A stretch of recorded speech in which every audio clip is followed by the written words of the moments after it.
ಮನಸಾರೆ ಕನ್ನಡ ಯೂಟ್ಯೂಬ್ ಚಾನಲ್ಗೆ ಸ್ವಾಗತ. ಎಲ್ಲರಿಗೂ ನಮಸ್ಕಾರ. ನವರಾತ್ರಿ ಹಬ್ಬದ ಶುಭಾಶಯಗಳು. 9 ದಿನಗಳ ಕಾಲ ನಡೆಯುವ ನವರಾತ್ರಿಯ ಉತ್ಸವ. ನವರಾತ್ರಿಯ ಮೊದಲ ದಿನಕ್ಕೆ ಅಧಿಪತಿ ಶೈಲಪುತ್ರಿ.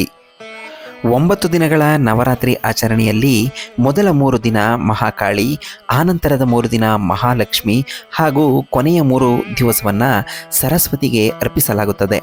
ನವರಾತ್ರಿಯ ಮೊದಲ ದಿನಕ್ಕೆ ಅಧಿಪತಿ ಶೈಲಪುತ್ರಿ.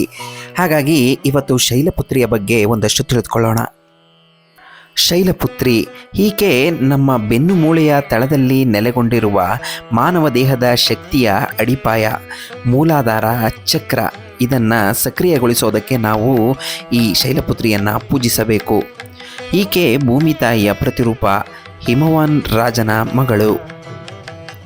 ಈಕೆ ಕನ್ಯಾವಸ್ಥೆಯಲ್ಲಿದ್ದು ಸತಿಯ ಅಗ್ನಿ ಪ್ರವೇಶದ ನಂತರ ಪುನಃ ಶಿವನನ್ನು ಸೇರೋದಕ್ಕೆ ಪಾರ್ವತಿಯಾಗಿ ಅಂದರೆ ಶೈಲಪುತ್ರಿಯಾಗಿ ಹುಟ್ಟಿ ಬರುತ್ತಾಳೆ. ಈಕೆಗೆ 2 ಕೈಗಳು, ಕೈಯಲ್ಲಿ ತ್ರಿಶೂಲ ಹಾಗೂ ಹಣೆಯ ಮೇಲೆ ಅರ್ಧಚಂದ್ರನನ್ನು ಹೊಂದಿರುತ್ತಾಳೆ. ಫಲವತ್ತತೆ ಮತ್ತು ಶಕ್ತಿಯ ಪ್ರತಿರೂಪವಾದಂತಹ ನಂದಿಯ ಮೇಲೆ ಸವಾರಿ ಈ ಶೈಲಪುತ್ರಿಯದ್ದು. ಬಲಗೈಯಲ್ಲಿ ತ್ರಿಶೂಲ, ಎಡಗೈಯಲ್ಲಿ ತಾವರೆ ಹೂ ಹಿಡಿದಿರುತ್ತಾಳೆ.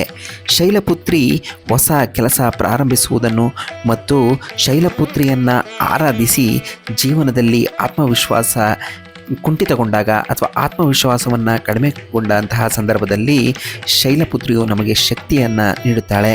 ಹಾಗಾಗಿ ನಮಗೆ ವಿಶ್ವಾಸ ಕಡಿಮೆಯಾದಾಗ, ಶಕ್ತಿಯ ಅವಶ್ಯಕತೆ ಇದ್ದಾಗ ಶೈಲಪುತ್ರಿಯನ್ನು ಧ್ಯಾನಿಸುವುದು ಒಳಿತು.